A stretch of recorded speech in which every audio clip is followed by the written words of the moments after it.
Elle nous fait un état des lieux à la suite du meurtre de George Floyd. Suivez-moi, jeudi 20h, sur TV Rogers.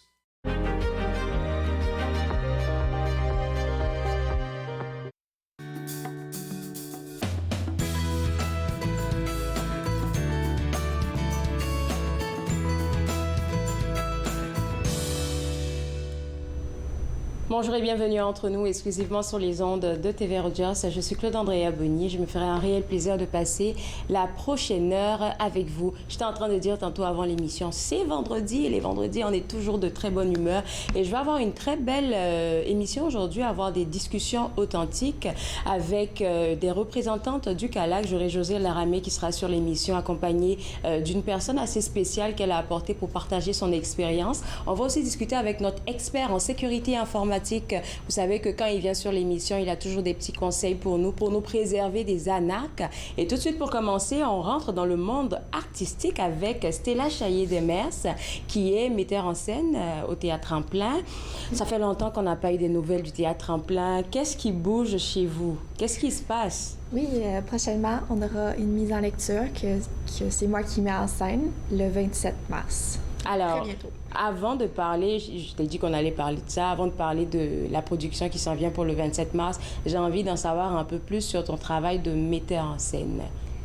Comment t'es rentrée dans ce monde-là et puis pourquoi ça te passionne tant?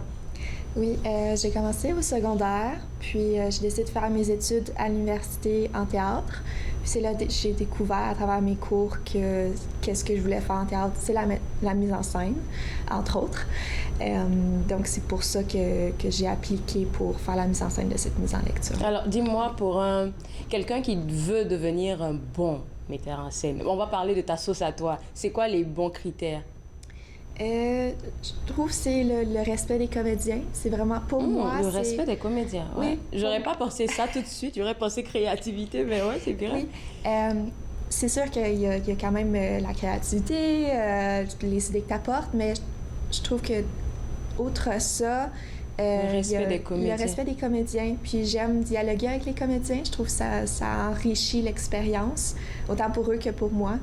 Donc, c'est important pour moi de créer une bonne espace, bonne conversation avec mes comédiens. Alors, toi, en tant que metteur en scène, je ne sais pas comment ça fonctionne. Je m'imagine quelque chose, c'est-à-dire que tu reçois un texte que tu as envie de mettre en spectacle et tu te dis, OK, il y a tel comédien qui pourrait aller dans ce rôle-là et c'est toi qui l'as choisi.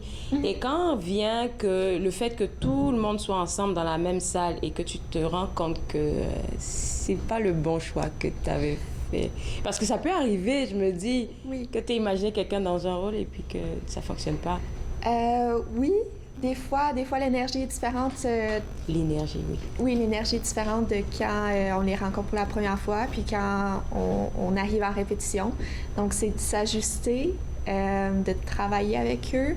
Je veux dire, il n'y a rien qui est, à moins que ça soit vraiment impossible, il n'y a rien qui est impossible dans la mesure qu'on peut trouver une façon de travailler ensemble. Oui. Et puis, pour ce texte que tu vas mettre en lecture là, la complainte d'Overbrook, est-ce que c'est ta première fois que tu fais une mise en scène, comme que tu montes une mise en scène comme ça? C'est pas la première fois que je fais une mise en scène, mais c'est la première fois que je fais une mise en lecture. Une mise en lecture, OK. Oui, donc c'est assez différent d'une mise en scène habituelle. Donc, une mise en lecture, c'est vraiment les comédiens qui vont lire le texte sans vraiment de mouvement. Que tu as choisi, des comédiens que tu as choisis. Oui, les comédiens que j'ai choisis. Puis, c'est aussi un travail différent avec les comédiens. On va vraiment se concentrer sur le texte, faire beaucoup de travail de table, beaucoup de discussions, surtout sur ce texte-là, puis les sujets qu'il apporte. Et la mise en scène, c'est quoi la différence? Parce que là, on a compris la mise en lecture. La mise en scène, c'est quoi la différence? Oui, la mise en scène, c'est qu'est-ce qu'on voit d'habitude au théâtre. Donc, les décors, puis les gens qui bougent sur scène, ils n'ont pas leur texte avec eux, ils ont leur texte de mémoriser, mais la mise en lecture, c'est vraiment avec un lutrin, puis on va lire, puis l'importance est mise au texte. Alors, la mise en lecture, en fait, c'est quoi son importance? Surtout qu'on invite un public à venir voir ça. C'est quoi l'importance? Est-ce que c'est à partir de la mise en lecture que le metteur en scène va se dire est-ce que je le fais ou je le fais pas, c'est ça? Parfois, oui. Parfois, c'est c'est la première étape d'un long processus de création. Parfois aussi, ça l'aide à l'écrivain de voir qu'est-ce qui marche pas. De pouvoir même modifier son texte. Oui, ça fait okay. vraiment partie d'un processus de création, mais c'est aussi vraiment pour mettre de l'avant le texte, puis proposer quelque chose avec ce texte-là. Et le public, il sert à quoi? Je suis bien curieuse. C'est quoi qu'ils font? Oui, c'est sûr que par après, on va avoir une discussion avec le public, qu'est-ce qu'ils en ont pensé. Surtout dans le cas de ce texte-là, c'est demander au public de se voir représenté dans ce texte-là, de pouvoir nous en discuter par la suite, puis de voir leur réaction. Qu'est-ce qui marche, qu'est-ce qui ne marche pas, quelle sorte d'énergie que ça apporte dans le public, ce texte-là. Pour que tu puisses, en tant que metteur en scène, pouvoir t'ajuster. Je te garde avec moi, c'est intéressant. Qu'est-ce que tu racontes là? Et puis on va en apprendre plus après la pause. Vous regardez Entre nous, exclusivement sur les ondes de TV Rogers.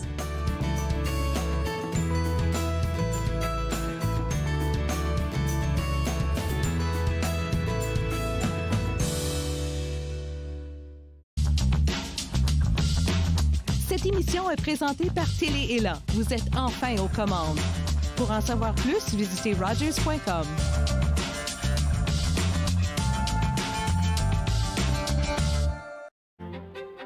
Ce 20 mars, TV Rogers célèbre la Journée internationale de la francophonie. Dès 15h, nous vous présenterons l'histoire de personnes, institutions et événements qui ont marqué la francophonie ottavienne. Oui, c'est ça, puis on peut se permettre de grandir là-dedans puis de se développer. Consultez le tvrogers.com/20 mars pour plus de détails. TV Rogers, votre francophonie, votre télé.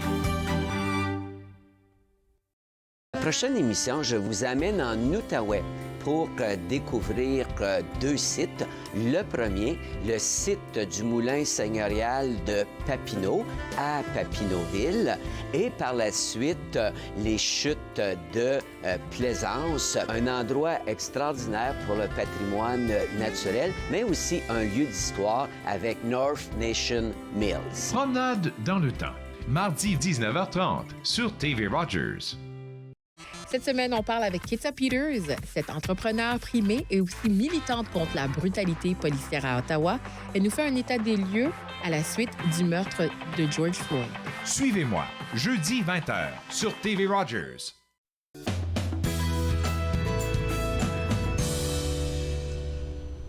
De retour entre nous exclusivement sur les ondes de TV Rogers, on s'informe toujours sur la prochaine mise en lecture qui va se faire au Théâtre Tremplin avec le texte de l'auteure Sylvie Touchette qui s'intitule La complainte d'Overbrook.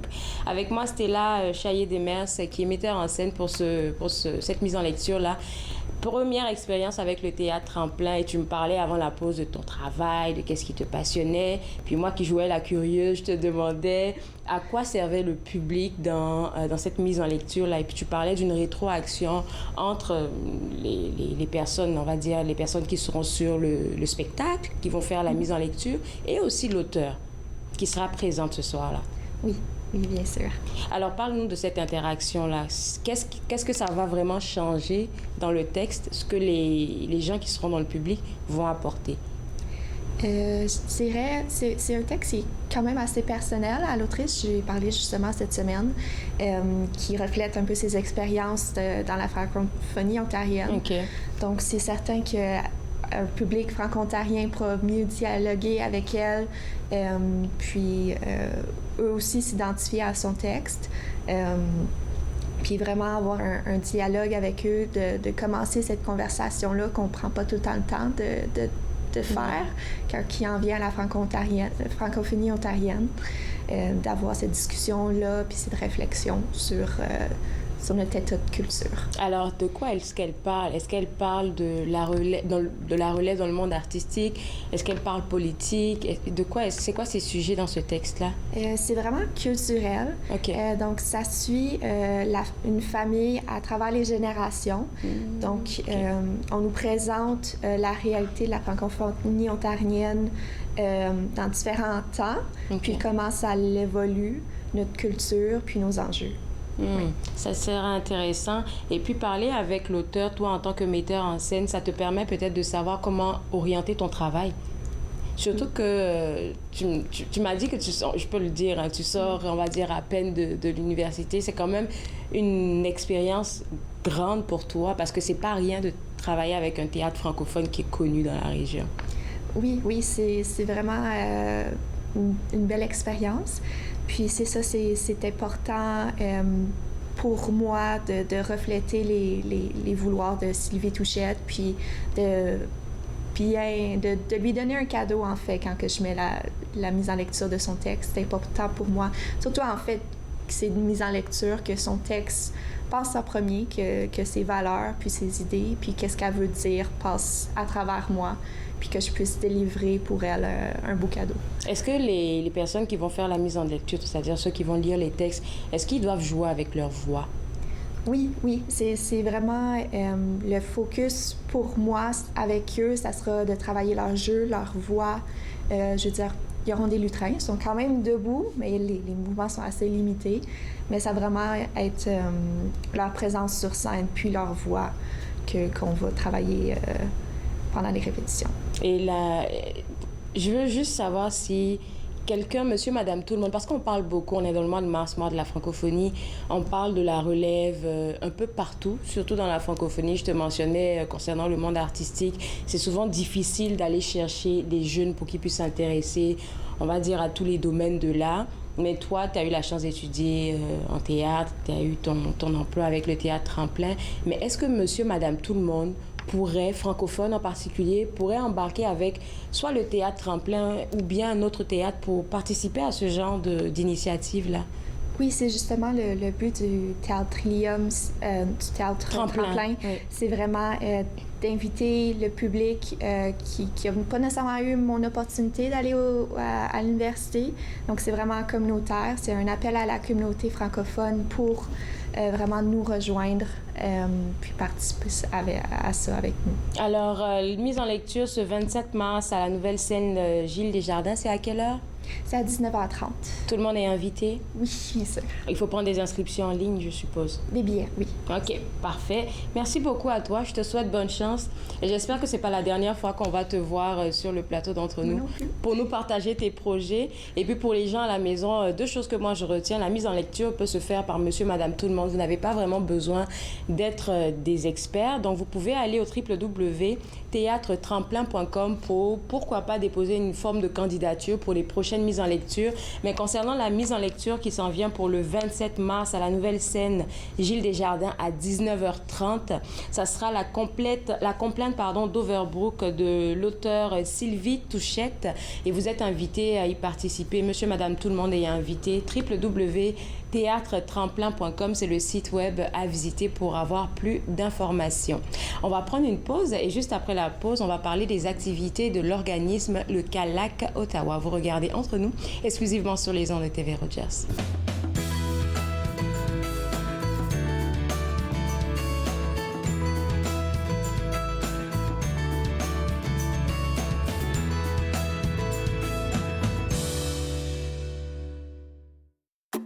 Je suis Linda Leclerc et chaque semaine, en compagnie de mes invités, vous apprendrez comment relaxer, vous dilater la rate et surtout être de bonne humeur. Yoga du rire, dimanche 20h30 sur TV Rogers. Bonjour, je m'appelle Michel Prévost, je suis un historien et archiviste, président de la Société d'histoire de l'Outaouais et j'ai le plaisir, avec les émissions Promenade dans le temps, de vous faire découvrir le riche patrimoine d'Ottawa, de Gatineau, de l'Est ontarien et de l'Outaouais. Ces émissions ont pour but de vous faire connaître notre patrimoine et le valoriser. Promenade dans le temps, mardi 19h30 sur TV Rogers. L'industrie canadienne du cinéma et de la télévision a besoin d'une main-d'œuvre plus diversifiée qui offre plus de possibilités aux personnes noires, autochtones et de couleur. Embaucherdiversité.com est là pour ça. Que vous soyez débutant ou expérimenté dans le métier ou à la recherche de talent, Embaucherdiversité.com vous connecte avec les bonnes personnes, du scénario au développement et de la production à la commercialisation en passant par la distribution. Embaucherdiversité.com, ensemble pour une industrie plus forte. Je m'appelle Chef Marc Miron et je vous invite chaque semaine dans ma cuisine. Je vous ferai découvrir des recettes, des plats, des techniques provenant du monde entier. C'est à ne pas manquer. Passion Cuisine, lundi 13h30 sur TV Rogers.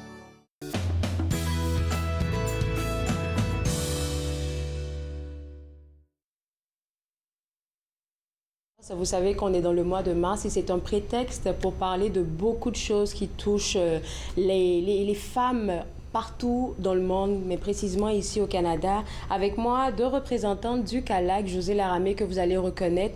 Et hier, en préparant l'émission d'aujourd'hui, je suis allée sur votre site web et il y a une information qui m'a choquée. Et je pense qu'il n'y a pas beaucoup de personnes qui sont au courant de ça. C'est écrit au Canada, aux 17 minutes, une fille ou une femme est agressée sexuellement.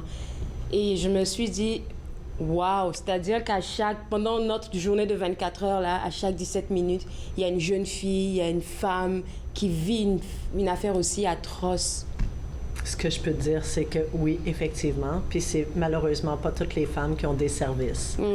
Donc ça, c'est important parce que quand tu es agressée sexuellement, tu as de la honte, la culpabilité, la peur. Fait que d'approcher un service, c'est extrêmement difficile pour plusieurs survivantes.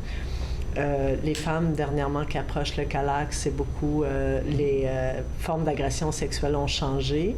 Oh, wow! Ah oui? Oui, effectivement. On a beaucoup de traites humaines, des jeunes étudiantes, des professeurs, des femmes... Non, sérieusement, on est en 2023. Il y a des choses qui se passent, hein? Mais depuis la COVID, on a une augmentation de demandes de services. Et là, avant, on avait beaucoup de femmes victimes d'agressions sexuelles durant l'enfance, les femmes venaient pour pouvoir parler. On a encore les femmes qui ont été victimes durant l'enfance. Mais maintenant, les agressions sexuelles commises récemment ont augmenté. Incroyable. Donc, vous avez besoin de soutien et d'aide. Je vais lancer, petite parenthèse avant de continuer notre entrevue, pour les gens qui nous regardent, si vous voulez apporter une aide, là, vous allez sur le site web www.calac.ca pour apporter votre aide parce que la demande, elle est grande. Et j'allais même te poser la question, comment vous avez fait avec les petites ressources que vous aviez, pour desservir toutes ces femmes-là qui avaient besoin de vous? Bien, premièrement, on a une directrice extraordinaire, on a des intervenantes extraordinaires, on a une équipe extraordinaire au CALAX, puis on travaille beaucoup, on travaille fort. Puis les partenariats, c'est justement, on se fie sur nos partenaires, que ce soit les partenaires de l'Université d'Ottawa, de la Cité collégiale, parce que là, on a Ottawa, qui est quand même une grosse ville, mais on a aussi des bassins qui est quand même très grand quand on parle des institutions comme l'éducation, que ce soit l'école secondaire. Donc, on a besoin du partenariat financier de l'Université d'Ottawa et de la Cité collégiale pour venir à bout d'offrir les services aux survivantes. Tu as apporté une belle dame avec toi, oui. Fatou Touré, qui est survivante et qui a réussi à avoir des services au CALAC.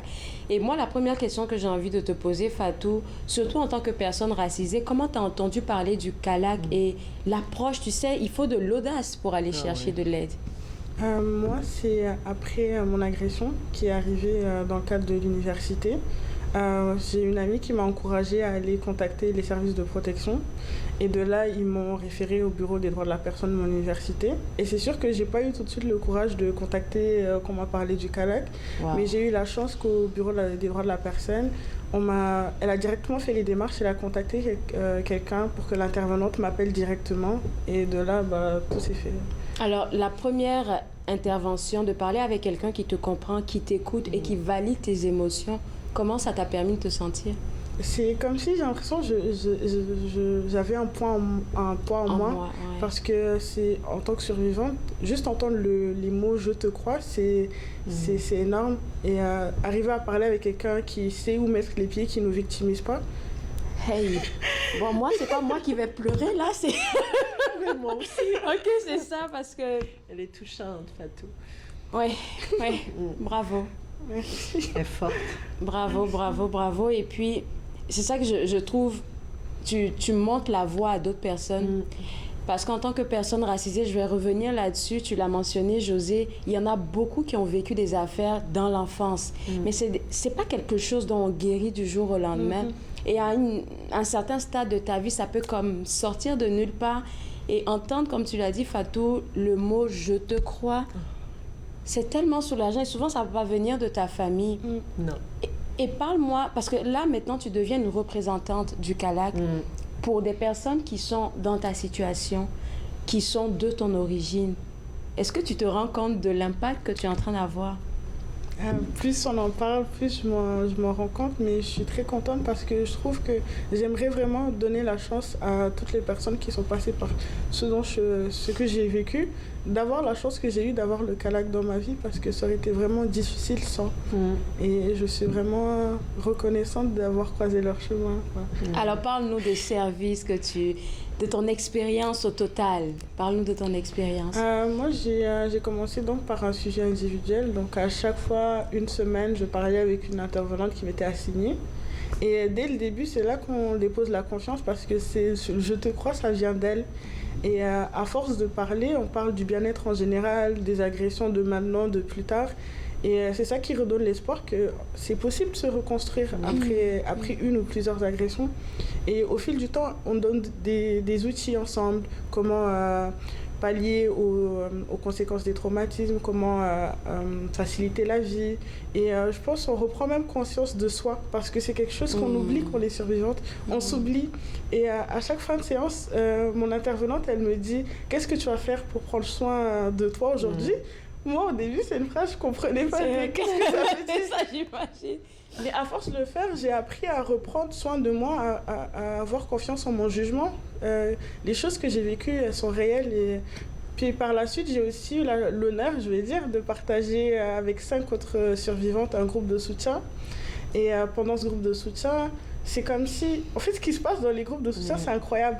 C'est une solidarité qui se crée de guérison et qui fait qu'on a toute envie de se porter, on a toute envie d'aller mieux ensemble et on s'enrichit du vécu de chacune.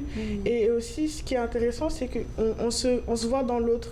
Souvent, quand on est toute seule, on se dit « Ah, je vis ça, mais est-ce que c'est normal ?» Mais quand tu entends quelqu'un qui n'a rien à voir avec toi et qui te dit « Je ressens la même chose », tu te dis « Mais en fait, je suis normale, c'est juste le chemin, en fait. » J'ai même eu la chance, quand j'ai déposé des procédures auprès de l'université, d'être accompagnée par mon intervenante. Et ça, c'était énorme parce que c'est quelque chose qu'on n'a pas envie de faire seul.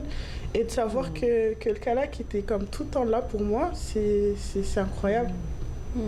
Et je pense que les dernières activités que je vais citer, c'est les ateliers thématiques et les événements, même pendant les fêtes de fin d'année ou dernièrement pendant la journée de la femme.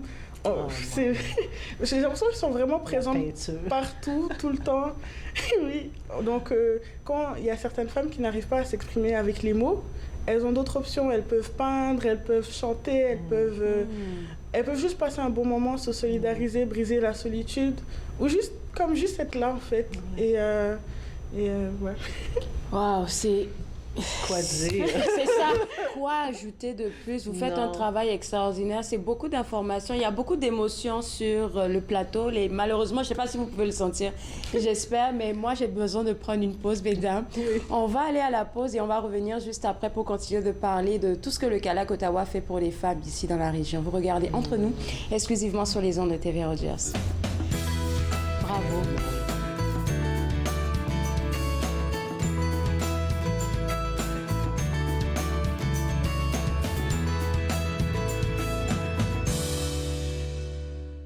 Pour vous qui pensez ne pas pouvoir bouger, regardez l'émission Restez actif pour la santé avec moi, Joanne Sheridan, tous les jours sur les ondes de TV Rogers. Restez actif pour la santé, en semaine 9 et 16 heures sur TV Rogers. My name is Chase Nicholas. Je m'appelle Chase Nicholas. Je suis Micmac et je joue au hockey. Je me souviens, plus jeune, que ma famille parlait des Micmacs comme les inventeurs du hockey. En première année du secondaire, j'ai fait une recherche sur les bâtons de hockey des Micmacs, qui sont également les premiers bâtons de la LNH. J'en ai trouvé un fabriqué en 1917, l'année de la création de la LNH. J'ai été surpris d'apprendre que le bâton que je tenais avait été fabriqué par mon arrière-arrière-grand-père, Alexander Cope. En 1934, un aîné connu sous le nom de Old Old Joe Cope a écrit une lettre au Chronicle Herald de Halifax dans laquelle il affirmait que les Micmacs avaient inventé le hockey. Plus tard, j'ai découvert que je suis un descendant en ligne directe de Old Joe Cope. Il fut un temps où les enfants de ce peuple étaient arrachés à leur famille et n'avaient pas le droit de parler leur langue, perdant ainsi leurs mots et leur histoire. Mais à présent, on se réapproprie notre histoire. Lorsque je saute sur l'Atlas, je suis fier de savoir que mes ancêtres et les Micmacs sont à l'origine du hockey. Très heureuse, Nathan Parle est de retour en studio, en présentiel pour la 22e saison. Je reçois toutes sortes d'invités. Soyez là au rendez-vous à chaque semaine. Nathan Parle, mercredi 19h sur TV Rogers.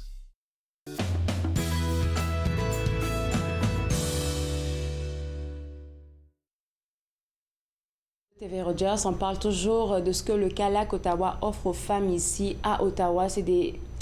Ils offrent leur cœur, hein, le CALAC Ottawa. C'est ça que je viens de retenir avec toute l'histoire que Fatou vient de nous mentionner. Fatou qui est survivante, qui a vécu une expérience unique avec le CALAC que tu viens de nous partager, remplie d'émotions. Et Josée, pendant que Fatou parlait, elle a mentionné des activités comme la peinture, le chant, qui sont des moyens d'expression que vous offrez à ces femmes-là pour libérer qu'est-ce qu'elles ont gardé au-dedans d'elles. Exactement. Souvent, comme survivante, des mots, c'est difficile, tu sais, d'essayer d'extérioriser ce que j'ai vécu quand je suis pleine d'émotions. Ça peut être parfois plus difficile puis plus facile lorsque on utilise des outils finalement d'art. Par exemple, peindre les bacs à sable. Nous avons des bacs à sable où les femmes peuvent choisir des figurines, mettre leur vécu dans le sable et nous allons intervenir avec elles en lien avec des figurines qu'elle a choisies. Puis les ateliers thématiques, c'est ça, c'est artistique, mais tu n'es pas obligé d'être artiste. Oui, ça vient souvent avec le flow, comme on le dit. Exactement. Par exemple, Fatou, elle a participé à un paint night dernièrement, puis je suis peintre, donc j'avais peinturé une femme, puis tout le monde dit « Oh non, je serais jamais capable de faire cette femme-là. » Puis Fatou a sorti une œuvre d'art. Puis c'est surprenant tout ce qu'on peut ressortir. Puis les survivantes, on sait très bien qu'on est forte à l'intérieur de nous. Et quand on a une reconnexion avec ce pouvoir-là, le pouvoir n'est pas de l'abus de pouvoir. L'agression sexuelle, c'est un abus de pouvoir. Mais le pouvoir, c'est notre pouvoir à nous. Et l'agresseur a siphonné ce pouvoir-là. Et nous, notre objectif, c'est justement que les femmes reprennent contact avec leur force, avec leur pouvoir, puis qu'elles soient capables de justement reprendre leur vie en main. Et c'est ça que le CALAX veut offrir, vraiment. Et c'est pour ça qu'on offre une panoplie de services. C'est pour que les femmes, on sait que c'est pas parce que tu as été agressée sexuellement qu'on est toutes pareilles. C'est vrai, oui. On est toutes différentes. Vécu des expériences différentes, même concernant ces agressions-là. Même la même agression sexuelle, chez les femmes, elles vont vivre ça différemment. C'est ça, les conséquences vont être différentes, les mécanismes de défense vont être différents. Donc, on a aussi Sol, je vois. C'est ça, c'est en ce moment que je fais entrer Sol. Je sais pas si le monde peut voir Sol, là, mais Sol est couchée tranquille. C'est votre chienne thérapeute.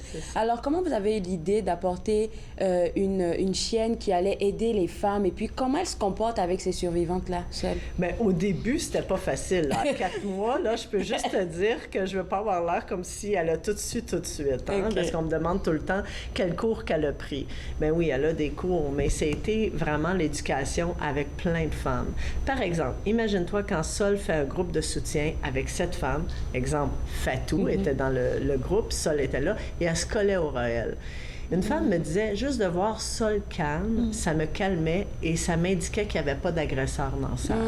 Parce que veux pas, quand que tu parles de ton vécu, tu ressens l'agression sexuelle. C'est difficile. Et Sol, elle bouge pas. Elle est là. Tu pleures, elle s'en vient mettre sa tête sur toi.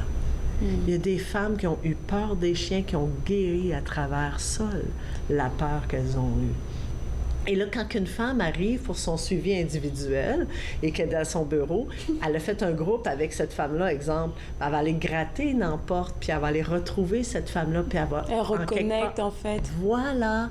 La femme, le message qu'elle a, c'est « Je te crois, je reconnecte avec toi, je te connais, tu es importante, je t'aime, je vais te donner un amour inconditionnel. » Donc, tu t'imagines-tu toute la guérison naturelle? Écoute, José, tu le sais, on a déjà discuté, toi et moi, plusieurs fois, que malheureusement, c'est quelque chose qui fait partie de mon parcours de vie. Et dernièrement, j'ai réalisé quelque chose, et je suis sûre que tu seras d'accord avec moi. Comme je l'ai dit, c'est pas quelque chose dont on guérit du jour au lendemain. Non. Et souvent, le sentiment d'anxiété qui vient quand on se trouve dans un environnement donné, ça nous ramène à ce qui s'est passé bien des années plus tard. Et d'avoir un groupe de soutien, d'avoir des personnes qui valident. C'est ça que j'ai appris dernièrement quand je travaillais avec une personne experte.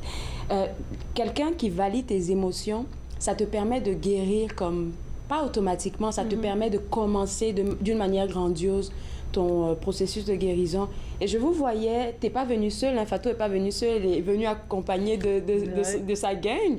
Tu étais là, mais avant l'entrevue, vous aviez toutes les mains sur elle en train de lui parler. Et j'étais comme, c'est de ça qu'une femme a besoin, une femme qui a vécu ça. Au-delà des diplômes. Merci. Merci, les diplômes, c'est beau, les diplômes, ça nous donne des techniques comme travailleuse sociale, intervenante. Mais quand moi, comme survivante d'agression sexuelle, je dis, tu sais quoi, je suis heureuse aujourd'hui. Et j'ai gardé une bonne partie de mon vécu, il est rendu dans mon passé. Il affecte de moins en moins mon présent. Ça donne de l'espoir. Donc, c'est par et pour les femmes. Et au Calax, on est majoritairement des survivantes d'agression sexuelle qui travaillent au Calax, qui publiquement sortent. Tu peux comprendre facilement aussi les femmes qui viennent à vous. Tellement. Puis aussi, ça donne un exemple, un espoir, puis une validation dans l'expérience des femmes. Comme Fatou vient juste de témoigner aujourd'hui. Elle nous a témoigné que, tu sais, on le sait très bien que, exemple, Fatou, comme étudiante, ça l'affecte quoi? Ça l'affecte tes études, ça l'affecte ta vie, ça l'affecte ta mémoire, ça l'affecte tes relations interpersonnelles, ça l'affecte tes relations sexuelles, ça l'affecte toute ta vie, toutes tes relations. Et là, on parle de reconstruction. Et c'est ensemble qu'on reprend notre pouvoir. Fait que si moi, je reprends mon pouvoir puis qu'elle n'est pas capable maintenant, ben, elle reprend un peu de son pouvoir par moi. Et ensuite, c'est un pouvoir collectif qui devient une force vraiment importante. Et merci. C'est plus jamais seul. C'est ça. Et puis, merci de donner la chance aux survivants de pouvoir s'exprimer. Je ne sais pas si Fatou se rend compte du pas qu'elle vient de faire, de l'exploit qu'elle vient de faire. J'ai l'impression de prendre... Oui, c'est ça, d'avoir repris son pouvoir parce que ce n'est pas juste de parler avec ton petit groupe de soutien au Calax. Là, on est à la télé. Ou est-ce que tu es en train de partager ton expérience? Et une femme, si je peux me permettre de te le dire, une femme qui est voilée même comme toi va se reconnaître et puis va se dire, OK, j'ai pas besoin de garder tout ça pour moi. Est-ce qu'il y a des gens qui t'approchent qui, après avoir parlé, parce que quand tu commences à guérir, comme tu le fais en ce moment avec le Calax, tu es à même de mettre des mots et puis accompagner d'autres personnes aussi. Est-ce que toi, tu le fais? C'est sûr que ça m'a beaucoup éduquée sur ce que c'était... le mot. Ce que c'était l'agression sexuelle, parce que je pense qu'on a beaucoup une vision biaisée de ce que c'est, donc c'est sûr que j'ai plus de facilité à comme savoir comment approcher quelqu'un et tout de suite lui recommander le Calax. C'est bon, c'est bon. Écoute, félicitations à toi. Il va nous rester 1 minute 30. José, je vais terminer notre entrevue avec toi. Alors, parle-nous de ce qui s'en vient pour mai, parce que tu m'as dit que vous préparez quelque chose pour mai, et c'est sûr que vous allez revenir pour nous en parler. Qu'est-ce que c'est? Donc, le 30 mai, dans le cadre de la Semaine nationale des actes criminels, cette année, nous concentrons le sujet sur l'exploitation sexuelle que les femmes noires et racisées ont vécue. On va donner des ressources, des outils. C'est 3 expertes en la matière qui travaillent en exploitation sexuelle, dont aussi une femme survivante qui a écrit un livre. Vous pouvez retrouver toute l'information sur notre site web, www.calax.ca. Et aussi, je voudrais terminer en disant, il y a le Calax et il y a tout autre service dans Ottawa. Donc, si tu vas sur www.comitereseau.ca. Oui, c'est ça. C'est ça, oui. Comitereseau.ca. Exactement. Tu vas avoir une panoplie de services juridiques, santé, communautaire, intervention, violence faite aux femmes, maison d'hébergement.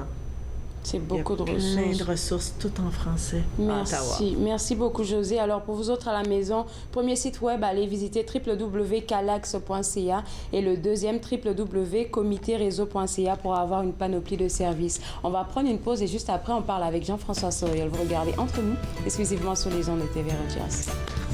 Merci à vous. Merci à vous.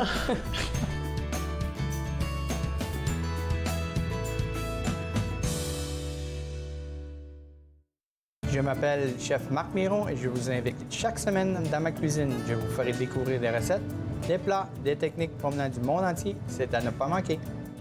Passion Cuisine, lundi 13h30 sur TV Rogers. Il est question de partage et d'entraide, d'action et d'appartenance, de profiter pleinement de la vie et de rire aux éclats. Nous sommes l'Arche Canada. Nous admirons et partageons tout ce que les gens ont à offrir. Découvrez qui nous sommes dès aujourd'hui. Mettons que ma jeunesse n'était pas sans drogue. Je dis quoi, mon ado? J'aimerais qu'il vive sa jeunesse sans avoir peur de me parler de drogue. C'est possible? Choisir de vivre sa jeunesse sans aucune drogue, est-ce que c'est utopique? Des questions au sujet des jeunes et de la drogue. Jeunesse sans drogue Canada. Pour vous qui pensez ne pas pouvoir bouger, regardez l'émission Restez actif pour la santé avec moi, Joanne Sheridan, tous les jours sur les ondes de TV Rogers. Restez actifs pour la santé, en semaine 9 et 16 heures sur TV Rogers.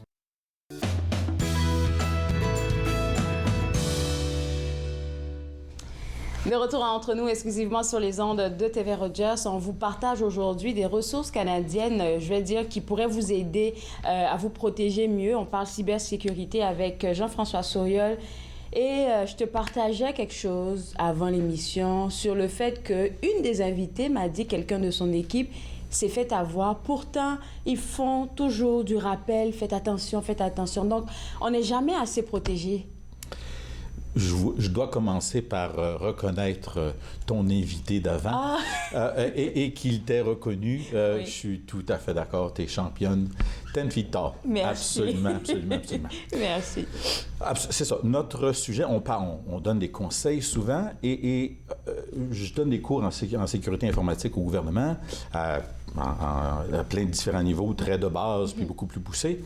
Puis ce que je remarque, c'est que beaucoup de gens connaissent des choses, mais ils ne savent pas où aller chercher l'information, où aller chercher les guides. J'en parle, je donne des choses, mais à brûle pour point, où je devrais aller pour avoir des conseils?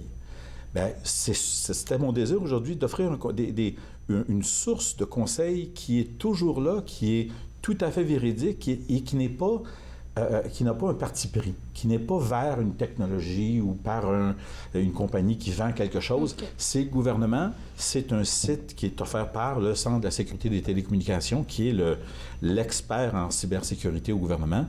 En fait, c'est pour eux pour qui je donne des cours. Et c'est le site que je vous propose. C'est un site, là, en fait, il faut que je revienne de ma page, cyber.gc.ca/fr/orientation. C'est le site de conseil sur la cybersécurité. Je ne sais pas si on va voir ça à l'écran. Ce site-là, il y a plein de thèmes. Il y a des sujets, il y a des types, puis il y a des publics, il y a du public ciblé. On le voit même. On le voit, ça aussi, c'est le conseil. Sur la page suivante, on voit qu'il y a différents thèmes. Il y a, je pense, 250 ressources qui sont là selon votre désir, selon ce que vous allez chercher. Ce que j'ai décidé ce sur quoi j'ai décidé de centrer aujourd'hui, c'est les informations pour le grand public. Okay. Parce que c'est vraiment le public qu'on vise. En fait, c'est comique parce que ton invité avant parlait de cibler son public. Oui, ça m'a fait cliquer. Ben oui, c'est savoir à qui tu veux parler, qui tu veux aider.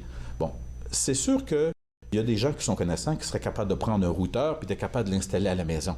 Peut-être que ces gens-là sont peut-être au courant de certaines façons, mais peut-être que, comme on parlait justement à la pause, on élève nos jeunes, on est élevé, on vit dans une société pour être du bon monde. Oui, à la base. À la base.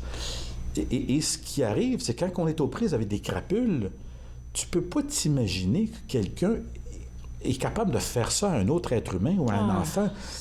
On est aux prises, notre mâchoire tombe à terre, puis on dit « Quoi? Qu'est-ce qui m'arrive? » Tu parlais de la dame qui était en train d'acheter des cartes cadeaux. puis que là, elle se dit, « Ah non, mais attends une minute, là, qu'est-ce qui se passe, là? » On en a parlé maintes et maintes fois. Puis c'est ce qui arrive, c'est que ces gens-là, quand ils te rejoignent, c'est pas la première victime. Tu n'es pas la première victime. Ça fait 2000 personnes qui essayent de pogner, puis ils ont un script, ils ont une façon de faire, ils savent, quand la personne répond ça, on répond ça aussi. C'est ce qu'on appelle en anglais du social engineering. Ils sont experts à venir nous pogner. Ça me frustre tellement, je peux pas... J'ai une boule là à en parler, là, mes poings serrent, parce qu'on essaye d'aider les gens, puis c'est toujours du monde qui sont vulnérables, qui n'ont pas de petits-fils ou de petites-filles pour le « Hey, grand-maman, fais attention, fais pas ça, fais pas ça ». Puis c'est ce qui arrive, ces arnaqueurs-là sont capables de nous créer une crise. Ah oui, hein? Puis dans la crise, ils nous gardent dans la crise, puis ils te vendent des salades, je suis la police, je suis ça. Puis si tu n'as pas le réflexe de poser des questions, puis de dire « Attends une minute, je te crois pas, clique ». Si c'était vrai, ils vont te rappeler. Oui. Ils vont réessayer, ils vont te laisser un message, il y a plein de choses. Donc j'ai choisi 4 ou 5 fiches d'informations pour montrer l'ampleur d'information qui est là, puis que les conseils qu'on a offerts dans plein d'émissions sont tout à fait repris dans ces ressources-là, avec plein de liens à plein d'autres ressources. C'est sûr que ça peut sembler beaucoup. Ouais, ça peut sembler, comment je fais pour passer au travers de tout ça? Bon. C'est pour ça que j'en ai choisi quelques-uns, parce que... Donc, pardon, j'ai parlé de... Donc, j'ai cliqué sur grand public, comme public ciblé, puis ça me donne 84 différents documents qui pourraient être utiles. Donc, on montre une page où on voit ne mordez pas à l'hameçon, êtes-vous victime de piratage, sécurité de l'Internet, utilisation sûre des services bancaires en ligne. Donc, il y a plein d'informations tout à fait spécifiques pour un sujet. Donc, c'est sûr que si vous êtes aux prises avec du piratage ou que vous pensez que votre ordinateur a été piraté, bien, il y a un lien là-dessus. C'est le premier lien que je propose. Ouais. Êtes-vous victime de piratage? Puis là, il y a des informations sur les rançongiciels, on a parlé de ransomware, et des attaques. Comment faire? Bien, il y a des informations sur quand tu vas sur l'Internet, voici comment tu devrais te présenter, ne pas offrir d'informations. Si quelqu'un t'appelle, tu ne réponds pas. Il y a plein d'informations comme ça qui reprennent exactement les conseils qu'on a donnés dans le passé. Pour parler même des appels, là, je suppose que tu es au courant. Je pense que les compagnies de téléphonie sont rentrées dans le mouvement pour nous protéger, nous. J'ai reçu un message ou un courriel, je ne sais plus, de ma compagnie téléphonique qui me disait pour vous protéger, nous-mêmes, on passe au script les appels que vous recevez. Donc, quand je vois qu'un appel, ça sonne et ça s'arrête de sonner tout d'un coup, je sens que c'est un hack. Je ne peux pas dire que je suis au courant des détails de ce qu'ils font. Mais c'est une bonne démarche. Mais tout à fait. Il y a la capacité pour nous de pouvoir mettre des listes qu'on bloque. C'est ça. Le problème, c'est que les systèmes qu'ils utilisent en Amérique du Nord, il est facile de faire ce qu'on appelle du spoofing. C'est quoi ça? Tu reçois un appel, mais le numéro qui apparaît, c'est pas du tout le numéro de l'appeleur. Donc, il est possible, au travers de différents logiciels, surtout avec le Voice over IP, c'est possible d'avoir un logiciel qui va faire un appel, mais qui va présenter un numéro tout à fait bidon.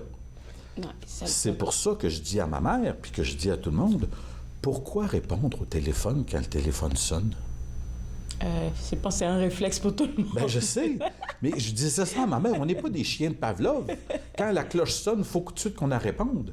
Quand la cloche sonne, je commence à saliver. Mais non, laisse aller au répondeur. C'est à ça que ça sert, le répondeur.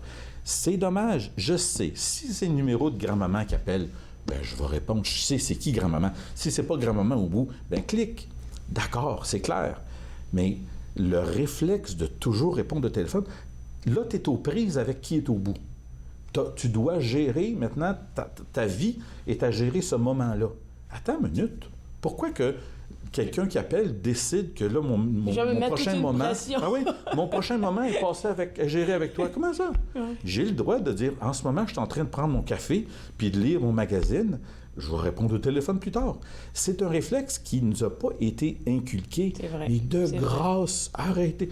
C'est sûr que si je suis en meeting, j'ai quelque chose, j'attends un appel de quelqu'un. Bon, je le sais, je le vois que c'est lui, d'accord. Mais c'est pas parce que surtout, gouvernement, d'accord, mais CRA ou la police ou un numéro que tu ne connais pas, laisse-le aller. Ouais. Si c'est vrai, si c'est légitime, s'il y a une raison pour laquelle ils appellent, ils vont laisser un message. Le répondeur, c'est... Ça fonctionne. Ah. Je vais te garder avec moi. On va revenir juste après la pause. Vous regardez Entre nous, exclusivement sur les ondes de TV Rogers.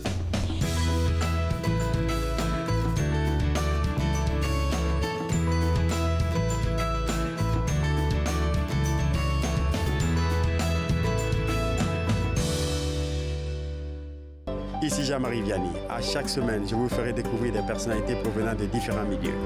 Ils vous exposeront leur point de vue sur de nombreuses facettes du multiculturalisme dans notre région. Vivre ensemble, lundi 19h sur TV Rogers.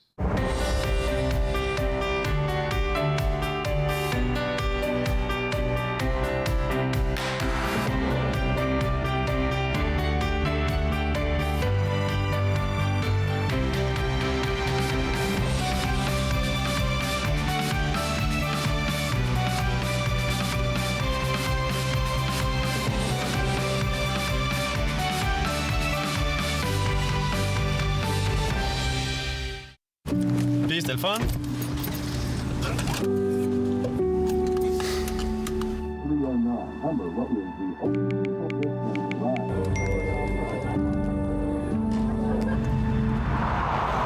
Regarde l'auto.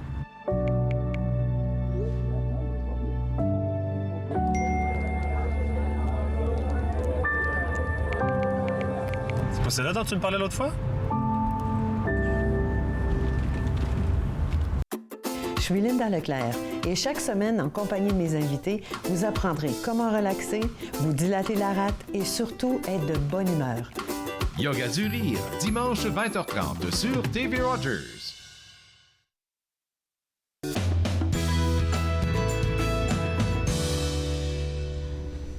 De retour entre nous, exclusivement sur les ondes de TV Rogers, pardon, on parle toujours de sécurité informatique. C'est ça que je voulais dire avant de dire de retour entre nous, parce qu'on était dans notre conversation tous les deux avec Jean-François Souriol, expert en sécurité informatique. Et là, on parle des courriels malveillants. Il y en a tellement.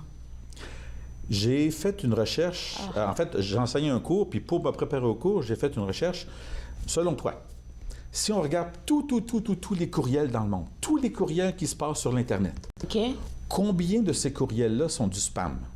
Oh, peut-être en pourcentage. Peut-être plus de la moitié, hein? 65? 92 %. Mais tu dis, mais pourquoi que les producteurs, pourquoi qu'il n'y a pas un filtrage de ça, une élimination? Moi, j'en reçois que très peu, parce que mon fournisseur informatique, mon Microsoft 365 pour mon email, ont des fils puis me les enlèvent. Mais pourquoi que tu me fais ça peur. circule? Moi, j'en reçois tellement. L'idée, la raison pour laquelle il y a du spam, c'est que si quelqu'un envoie... Il n'utilise pas son ordinateur. Le hacker qui envoie des spams, il n'utilise pas son ordinateur. Il utilise les ordinateurs de tous les gens qui ont réussi à infecter. Donc, on parlait de piratage.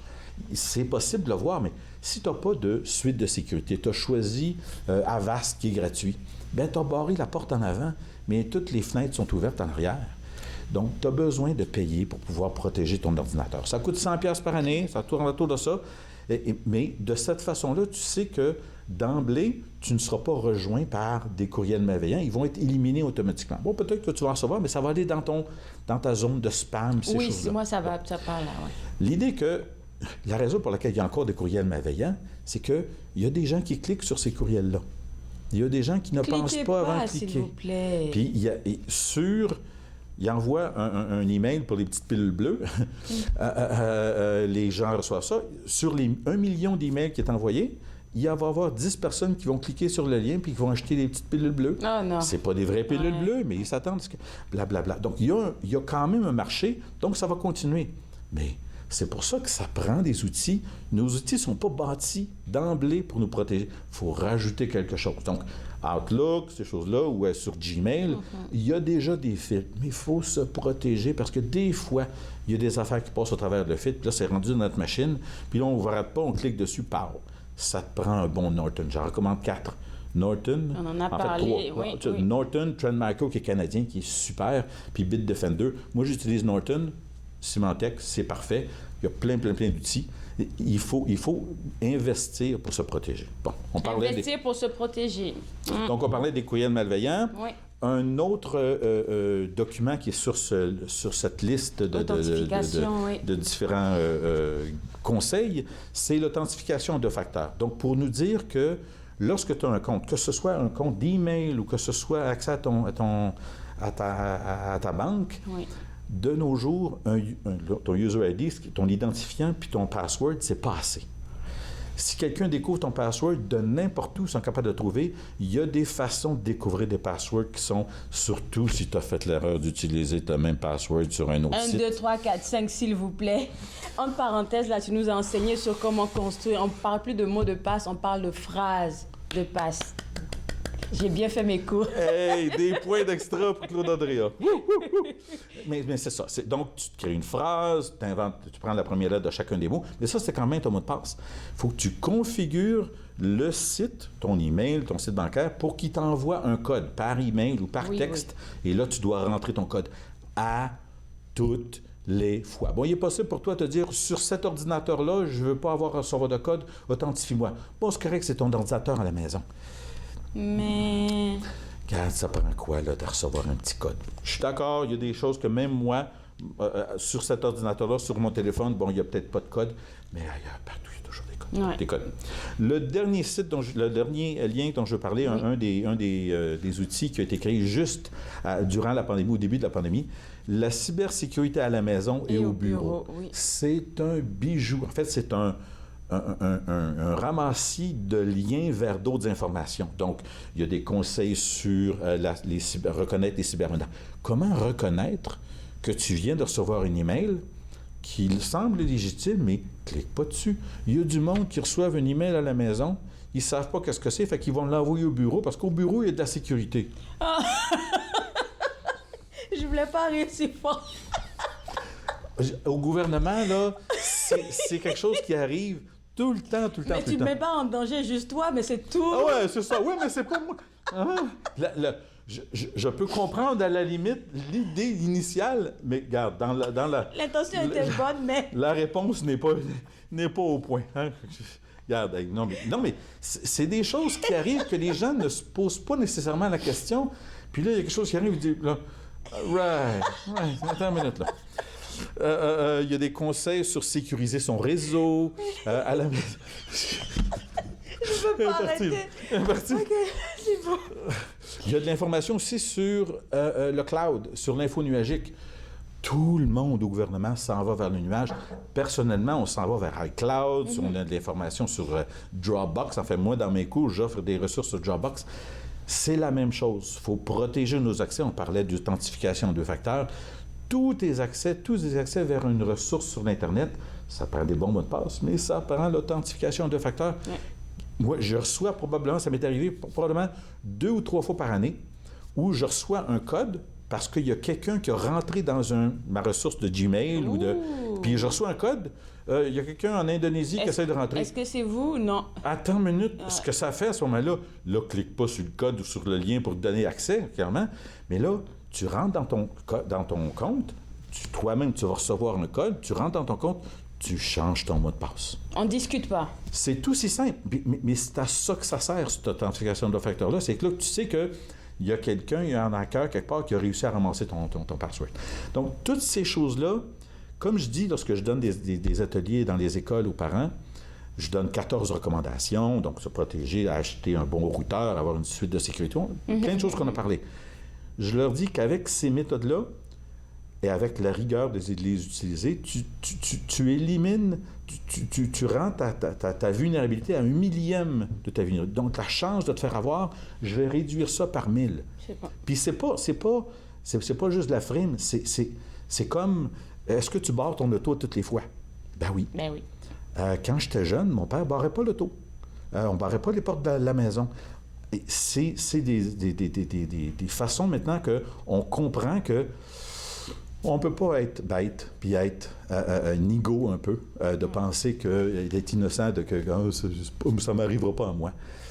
on se protège, puis ces choses-là, ça prend, comme on disait, ça prend un investissement d'effort, de temps, un petit peu d'argent. Alors, on va rappeler encore, avant de terminer, le site web où est-ce qu'on peut trouver toutes ces informations là, qui nous viennent du gouvernement. Vous pouvez seulement faire une recherche pour Conseil Cybersécurité Canada ou simplement le lien que j'ai donné sur la deuxième page, cyber.gc.ca, /FR pour le français, et /orientation. Ça vous donne le lien de base pour toutes ces ressources-là.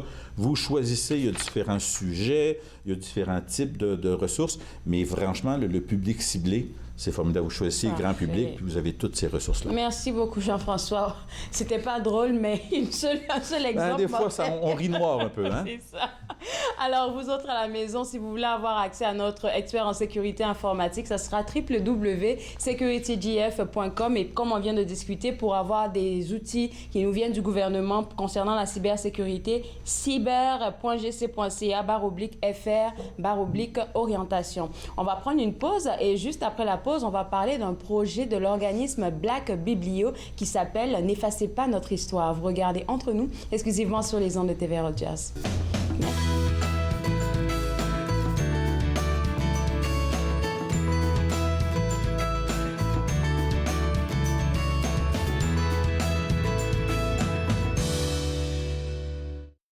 Mon mari est un homme et un père formidables lorsqu'il ne boit pas. Cela me dérange vraiment que mon mari choisisse l'alcool plutôt que nous. S'il nous aimait, il cesserait de boire, non? Ma conseillère m'a suggéré d'essayer Alanon. Je ne comprenais pas pourquoi, mais je suis heureuse d'y être allée. Êtes-vous préoccupé par la consommation d'alcool d'une autre personne? Vous n'êtes pas seul.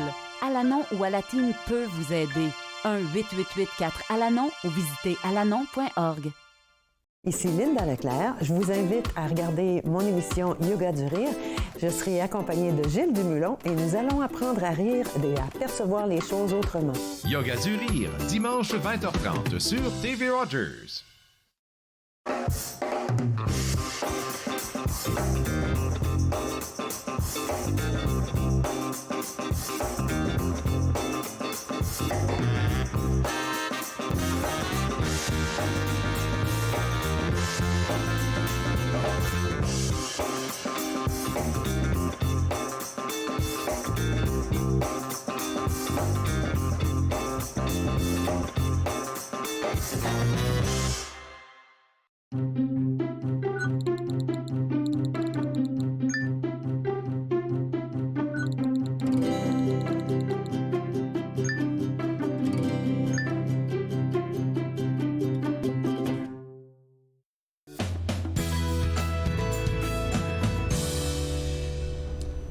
De retour entre nous exclusivement sur les ondes de TV Rogers, j'aimerais revenir un peu sur l'une des invitées qu'on a eues aujourd'hui. On parlait des activités et des ressources offertes par le CALAC Ottawa.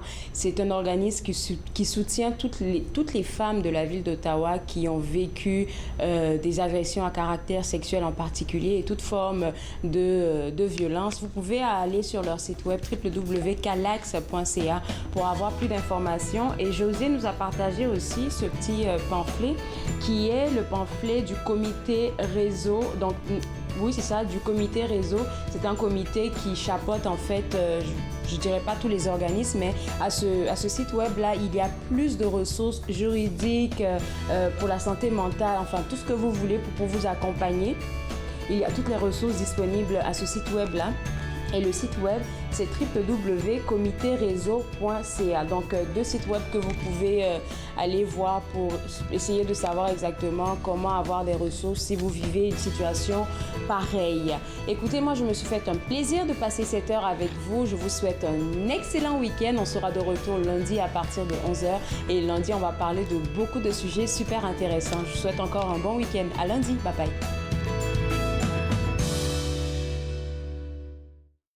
Faites-nous part de vos commentaires en composant le 613-521-2323 par courriel sur Facebook et Twitter.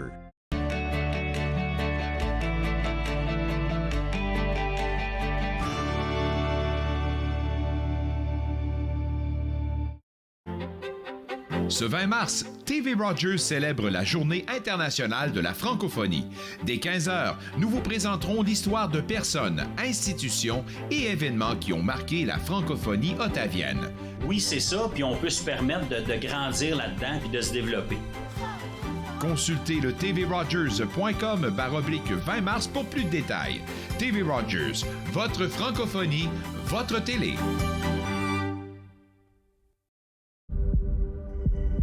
On peut souffrir, être blessé, être écorché, ralenti, désemparé, même paralysé. Mais rien ne peut nous abattre, car nous sommes bâtis sur des fondations solides, inébranlables comme notre mission. Combattons. Combattons ensemble.